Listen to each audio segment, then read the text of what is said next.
Good morning, everyone. My name is Chris Young, and I'm one of the park rangers here at Chickamauga and Chattanooga National Military Park.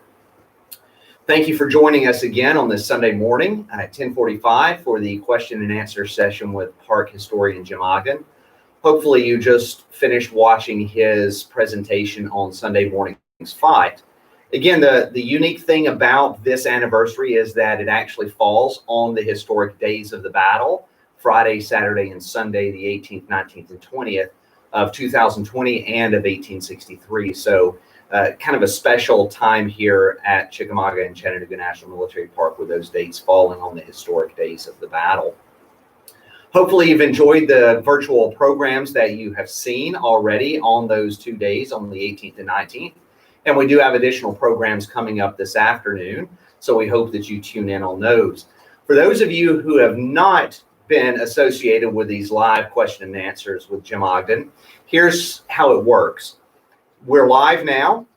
You can actually start throwing those answers up in our chat features on Facebook and on YouTube. We're live on both platforms, so you can start asking those questions there.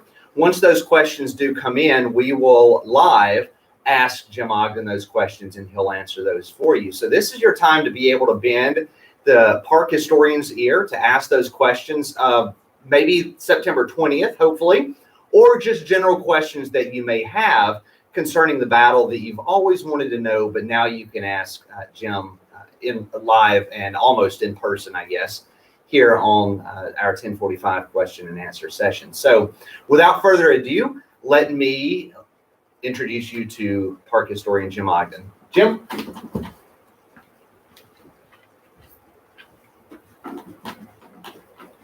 Thank you, Chris, and good morning to everyone. Good morning to those who might have joined us for one of our other live sessions on Friday or yesterday. And if you're joining us for the first time, welcome. And I appreciate all of you all who are out there participating in this program that the National Military Park is putting on to help recognize the 157th anniversary of the Battle of Chickamauga, which unfortunately this year all being done virtually as opposed to being out on the battlefield itself. So. Okay, Jim, we already have some questions coming in this morning. Good. First of all, we have Julie who wants to know, she says, I read somewhere that Major Graves, Rice Graves' body was drug into a ditch after he was mortally wounded. Where is that ditch? Is it the one where the footbridge crosses over south of the visitor center? Basically correct, although I would not say that the seriously injured Major Rice Graves was dragged into to a ditch. He, upon being wounded, as he and Cuthbert Slocum sat amongst the guns of the 5th Company Washington Artillery, which were then not in action because Adams and Stonewall's brigades had advanced south into the woods in front of the guns. And the batterymen had been ordered to take shelter in the low ground, the wet weather drainage that was a number of yards behind the battery position or to the north. And so when Graves was wounded, the seriously injured Graves was carried into that same low ground, that wet weather drainage. And by the best account of that incident, he was sheltered in the shade of a large tree that grew along the border of that drainage. And then from there, he was carried to the Brigade Field Hospital, which was at the Reed Farm just on the east side of Reed's Bridge. And it was there where he would succumb to the effects of the wounds. That's the same place where Benjamin Hardin Helm was carried and cared for as well until his death. Graves' body was for a short time buried in the Ringgold, Georgia City Cemetery, but along with other Kentuckians' bodies there, were subsequently relocated to Kentucky. For graves, that is the best evidence, although without looking again at the sources, I don't know for certain that we know exactly where his body was reinterred in Kentucky. Jim, just to follow up on that, what were the nature of, or what was the nature of Graves' wounds? He had been wounded by a fragment from an exploding Federal artillery projectile. One fired either from one of the guns that had been reoriented to fire north along the corridor of the Lafayette Road from the Kelly Field area. Battery A, 1st Ohio Light Artillery, or Battery H, 4th U.S., or even the 20th Ohio, and there are also a couple of other possible batteries, or the surviving guns, Bridges, Illinois battery had relocated to the open spur of Snodgrass Hill and gone back into action, as well as the guns of Frank Smith's Battery I, 4th U.S. from that position. So an artillery projectile fired either from the open spur of Snodgrass Hill or Kelly Field created the fragment that inflicted the eventually fatal wound on Graves. Thanks, Jim. So going back to the burial of the dead, are there any reports that the Army dug up remains when they were conducting training and digging trenches here? I would suspect during World War I's training here with all the trench lines that are going in. I am not aware that that any of the soldiers training here in the Spanish-American War, World War I, which was the most extensive training on the Chickamauga battlefield, or World War II, or the interwar period, that any of them knowingly encountered a former burial spot. But when you look at where some of the World War I trenches were dug, it's entirely possible that that they actually dug into what had been earlier graves, although by that time probably not noticeable by someone who wasn't necessarily looking for that and who was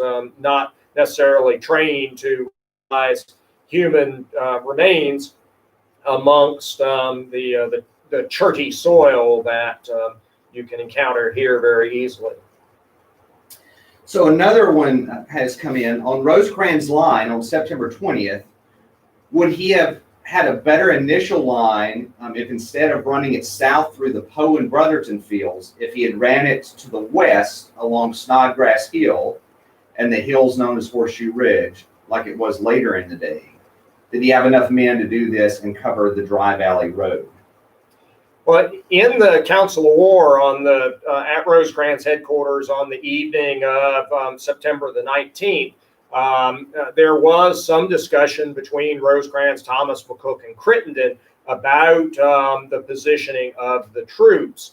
They didn't talk apparently anything specific about taking up a line that would have included what later becomes known as Snodgrass Hill and Horseshoe Ridge.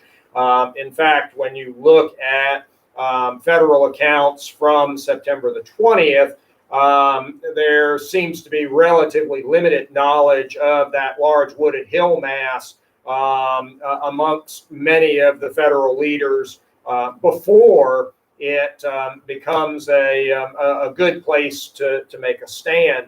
What they talked about most specifically was potentially falling back onto some of the eastern hills of Missionary Ridge and taking up a more defensible position there. And you can find some support for their recognition of this possibility by looking at the positioning of Sheridan's division and also the small reserve that they were attempting to create with Tom Crittenden's 21st Corps, where they put Woods and Davis's and Van Cleve's divisions initially before most of them were then fed into the front line. But They had not adopted a formal line along the eastern hills of Missionary Ridge at some point, because to do so would allow the Federal or Confederates to move further westward, and that would then endanger the ability to retain contact and control of the area of Crawfish Springs, where by that time 7 of the 9 Union Infantry Division field hospitals are located at or within 1 mile of Crawfish Springs. And so they decide to stay and fight along the corridor of the Lafayette Road, and as much as anything, to be able to protect that field hospital complex, because they knew if they pulled back closer to Chattanooga, they would have to abandon hundreds of seriously injured Union soldiers who could not stand transportation back towards Chattanooga. Initially, as the line for September the 20th forms, George Thomas had picked out the low rise of ground along which today Battle Line Road runs, even by the afternoon of the 19th. And initially, Thomas apparently wanted to continue the Union line much further south along that low rise, but was unable to because some of the Confederate troops, in withdrawing from the action on the 19th, had wound up on the crest of that low rise down there in the area where Brotherton Road crosses that low rise today, which eventually becomes the position where Johnson's division is located before Longstreet begins his assault on September the 20th.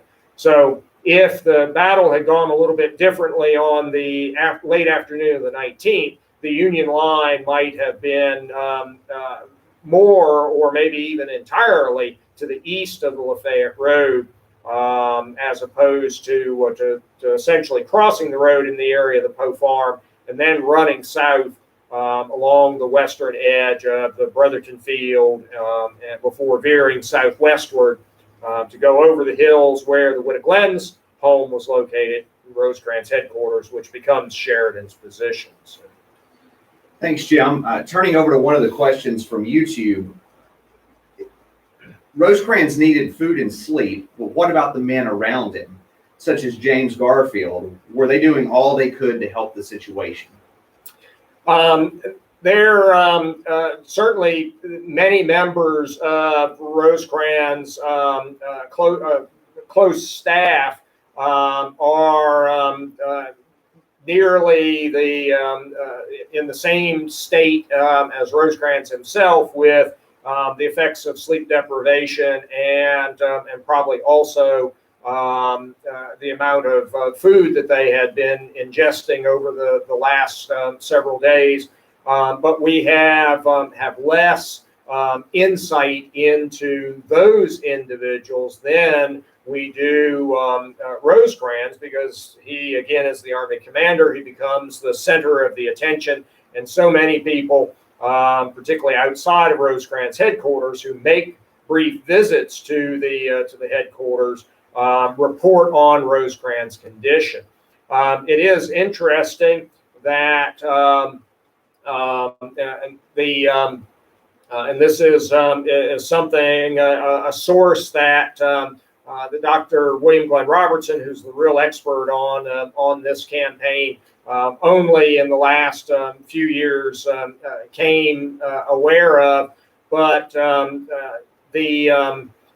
we have learned that after the Council of War, after they had consumed some ham and biscuits, after Rosecrans had asked McCook to favor them with a song, the Hebrew Maiden's Lament, as it turned out. And maybe, Chris, we should have or had it arranged so that you, at this point, you could sing the Hebrew Maiden's Lament. No one wants that. No one wants that. But after that, after McCook's departure from Rosecrans headquarters, and his delivery of his orders to Sheridan and other troops on his sector of the line, McCook and his core headquarters staff rode back to the Widow Glens, tied their horses in the yard of the Widow Glens, unsaddled them, and took their saddles, saddle blankets, overcoats, and other coverings that they had, and then went onto the porch of the Widow Glens and essentially made a collective 20 Corps headquarters bed on the porch. General, officer, and enlisted of the headquarters all then laid down on the porch and got several hours of sleep, while the accounts tell us Rosecrans paced in the yard. And so McCook seemingly does get several hours of sleep before dawn on the morning of September the 20th. Thanks, Jim. The other question that we have is, to your knowledge, was there any thought given by Rosecrans or any of his staff to move Granger south from Rossville as a result of Breckinridge's breakthrough on Sunday morning?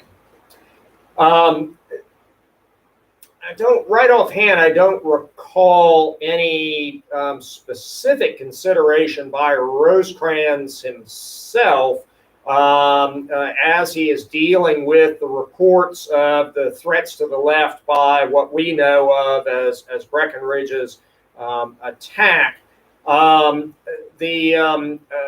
There had been telegraphic communication to Granger, reiterating the importance of his covering the Rossville Gap passageway, and also his discretionary orders to march to the sound of the guns if Granger thought that was necessary.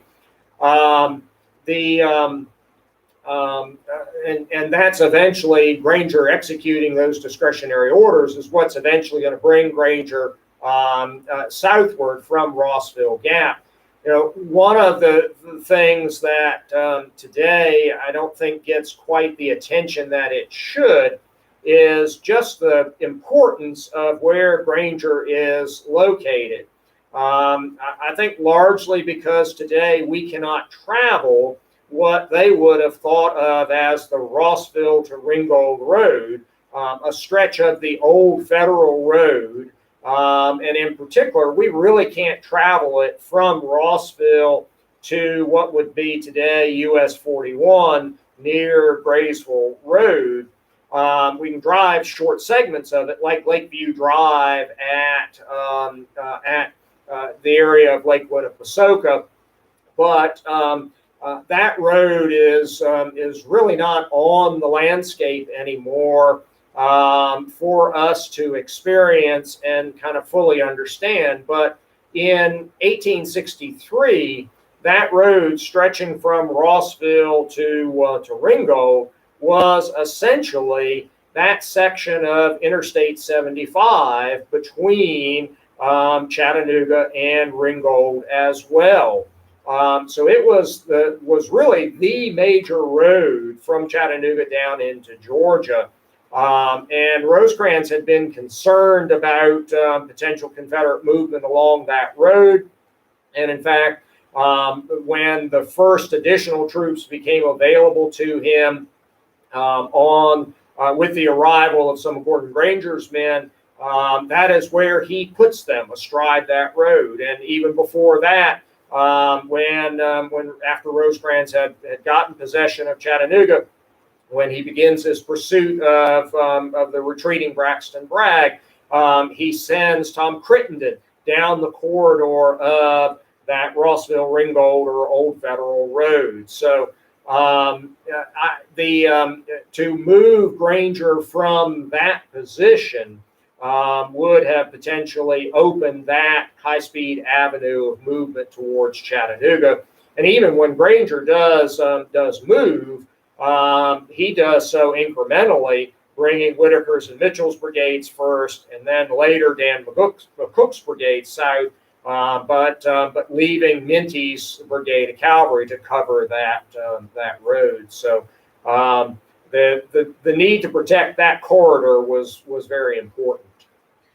Thanks, Jim. Yeah, I think I appreciate that insight, because I think it's really hard for us sometimes to get that, because we have I-75. Yep. We have the ridge cut. We have roads that are easily accessible for us to drive through to get down into Georgia from Chattanooga, and not thinking about kind of the necessity to hold Rossville Gap. That is your main artery into the city, down over to Ringgold, and then the Lafayette Road coming this way. It's almost a little crossroads right there in the gap that if that's lost, your connectivity to Chattanooga is gone. Right. Really, at that point. The junction of the old Federal Road and the State Road, or the Lafayette Road, they're just on the west side of Rossville Gap, is one of the most critical places in really much of the story of Chattanooga's history, until new roads like US 41, what is today Ringgold Road, and then I-75 are built. The way south into Georgia from Chattanooga, even from the earliest periods of any accounts, was by that junction of pathways there just on the western entrance to Rossville Gap, either due south on what will become the Lafayette Road, or southeastward on what became the Federal Road. So here's a little bit of an opinion question for you.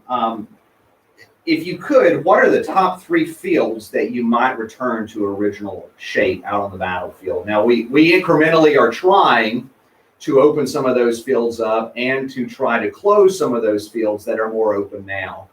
But if you had to say, what are some that you might want to see opened up? Well, the large fields at Alexander's would certainly help with the understanding of Wilder's position and his defense there at Alexander Bridge on September the 18th. It is difficult today to understand that position, because from the top of the rise, the intersection of Alexander Vineyard Road and the Alexander Bridge Road and the adjacent Alexander House site, you can't see down to the creek itself today, so you can't see how Wilder has the advantage of that high ground there.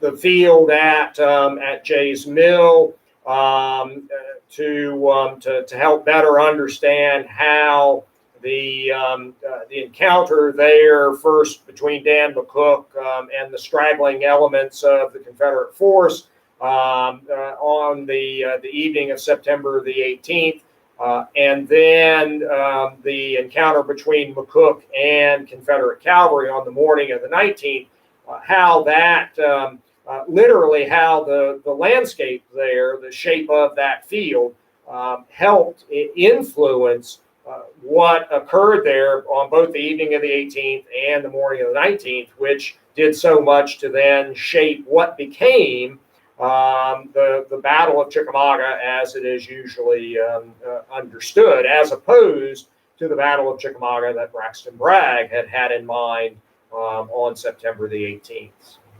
Thanks, Jim. Would you be able to speak a little bit to the 18th Indiana Light Artillery today? We have someone whose ancestor was involved with them, and he was just wanting a little bit of information about their engagement on the 20th of September. Well, at the 18th Indiana Battery, or 18th Indiana Light Artillery, is the artillery battery that is attached to John Thomas Wilder's Brigade of Mounted Infantry. It's commanded by the pharmacist Eli Lilly, who after the war, after a short tenure attempting to be a plantation operator in Mississippi, returns to the pharmaceutical trade, and as far as I can tell, had a little bit of success at it. But the 18th Indiana Battery will relocate with Wilder's brigade in the pre-dawn hours of September the 20th from where they had been engaged on the 19th in the area of Vineyard Farm along the western edge of the Vineyard farm fields there. They will relocate onto a rise which is to the southwest of the Wilder Brigade Monument, or the Wood of Glens house site today. It is a piece of high ground that is not part of the National Military Park. It is off to the southwest of the National Military Park ground. And they essentially become the right flank of the Army of the Cumberland, and they anchor that right flank on those easternmost hills of Missionary Ridge. Sheridan's division will pull back and take position on the rises of ground around the Wood of Glens, including his left front brigade, Lytle's brigade, being draped over the hill where the Wood of Glens house was itself. And that's where Wilder is through the morning to late morning. As another testament to the command situation in the Army of the Cumberland on the morning of the 20th, when Rosecrans orders Sheridan's division to move to the north, associated with dealing with the threat to Breckinridge's division, no order comes to Wilder.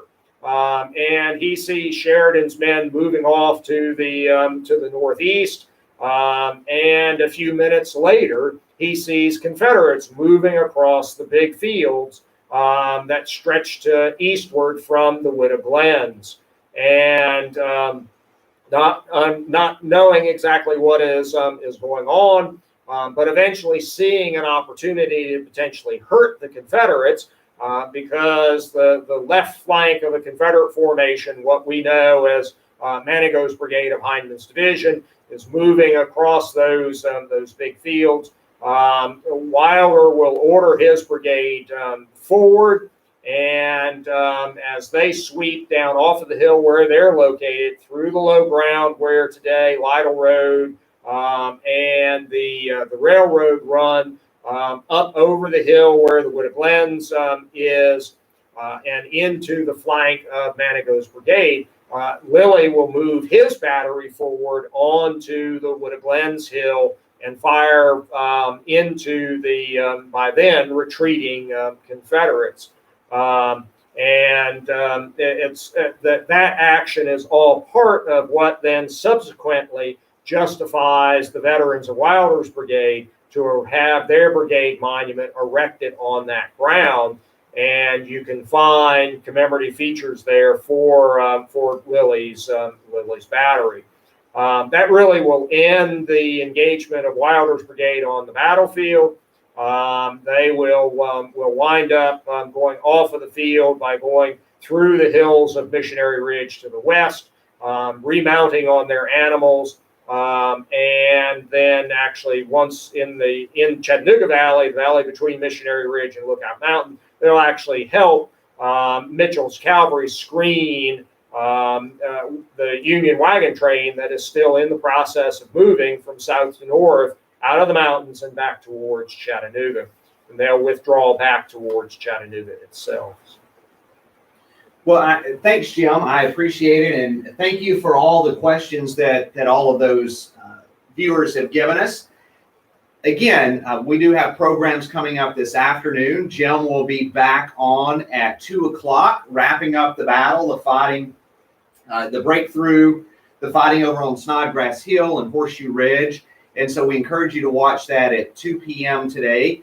And then come back at 2:45 with additional questions for Jim. There may be a few questions that have come in since. We'll try to get those answered this afternoon. So if your question wasn't answered now, be sure to tune back in at 2:45 and we'll ask those of Jim at that time. So again, we appreciate you viewing. We appreciate your participation in our 157th anniversary programs. And thanks to Jim Ogden for being here on this Sunday morning to answer those questions for us. Thanks, Jim. Thank you, Chris, and thanks everybody for tuning in this morning.